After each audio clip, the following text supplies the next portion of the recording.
Bismillahirrahmanirrahim. Assalamualaikum warahmatullahi wabarakatuh. Perkenalkan, nama saya Putra Muhammad Sultan Arifin.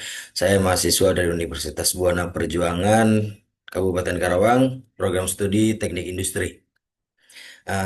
Di sini saya akan menjelaskan mengenai gerinda dan proses abrasif.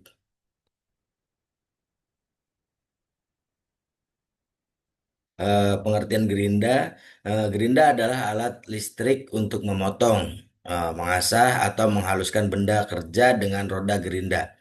Gerinda memiliki dua jenis utama, yaitu gerinda tangan dan gerinda mesin.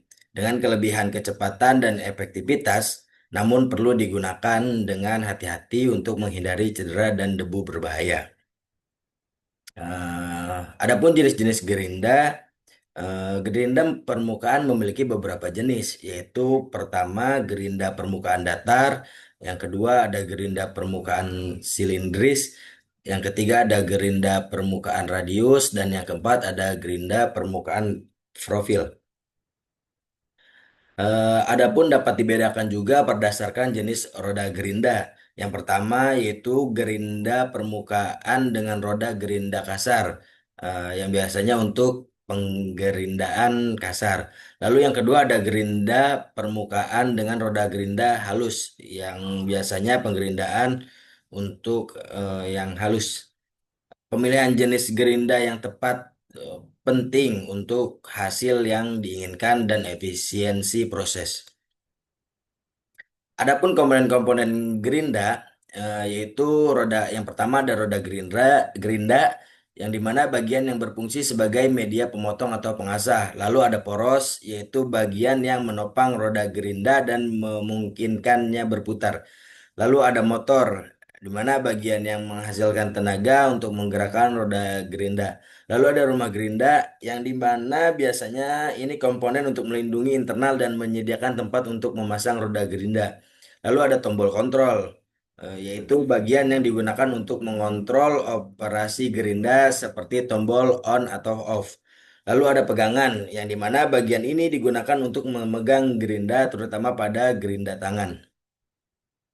Adapun cara kerja mesin gerinda yaitu yang pertama motor diaktifkan, roda gerinda berputar, lalu kecepatan putaran diatur sesuai kebutuhan, lalu proses yang ketiga yaitu roda gerinda digunakan untuk memotong, mengasah atau menghaluskan benda kerja. Yang keempat, operator mengendalikan gerakan mesin, dan yang kelima, motor dimatikan, roda gerinda berhenti, mesin gerinda dapat digunakan untuk penggerindaan permukaan, pengasahan alat, dan penghilangan material.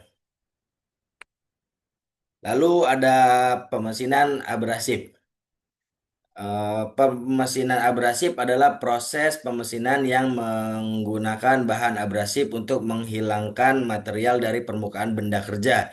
Proses ini melibatkan penggunaan partikel abrasif yang keras dan kasar untuk mengikis atau mengerus material. Contoh contoh pemesinan abrasif yaitu yang pertama penggerindaan atau grinding, yang kedua ada penggosokan, lapping, lalu yang ketiga ada pengamplasan, sandpapering, lalu yang keempat ada penggerusan, honing. Pemesinan abrasif digunakan untuk menghilangkan material, menghaluskan permukaan, dan meningkatkan presisi. Lalu cara kerja proses abrasif sendiri, yang pertama ada kontak abrasif dengan permukaan benda kerja, ada yang kedua gesekan kuat antara partikel abrasif dan permukaan, yang ketiga ada pengikisan material, dan yang keempat ada penghilangan material yang dikikis. Proses ini diulang untuk mencapai hasil yang diinginkan seperti permukaan halus atau bentuk presisi. Lalu ada aplikasi proses abrasif. Yang pertama yaitu penggerindaan, yang dimana dapat menghaluskan permukaan logam, kayu, atau material lain. Yang kedua ada pengamplasan, yang dimana menghilangkan material dan menghaluskan permukaan kayu, logam, atau plastik. Lalu ada penggosokan, yaitu berfungsi untuk menghaluskan permukaan logam atau material lain dengan presisi tinggi. Yang keempat ada penggerusan, yaitu menghaluskan permukaan lubang, silinder, atau komponen presisi lainnya. Adapun kelebihan proses proses gerinda dan abrasif, yaitu pertama ada presisi tinggi yang dimana dapat menghasilkan permukaan yang sangat halus dan presisi. Dan yang kedua ada efisiensi yaitu proses abrasif dan gerinda dapat menghilangkan material dengan cepat atau efektif. Lalu yang ketiga ada kualitas permukaan yang dimana dapat menghasilkan permukaan permukaan yang halus dan rata.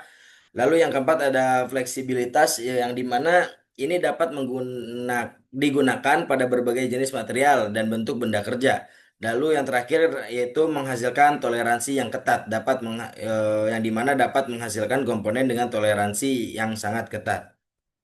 Mungkin sekian yang bisa saya jelaskan, kurang lebihnya mohon maaf. Wassalamualaikum warahmatullahi wabarakatuh.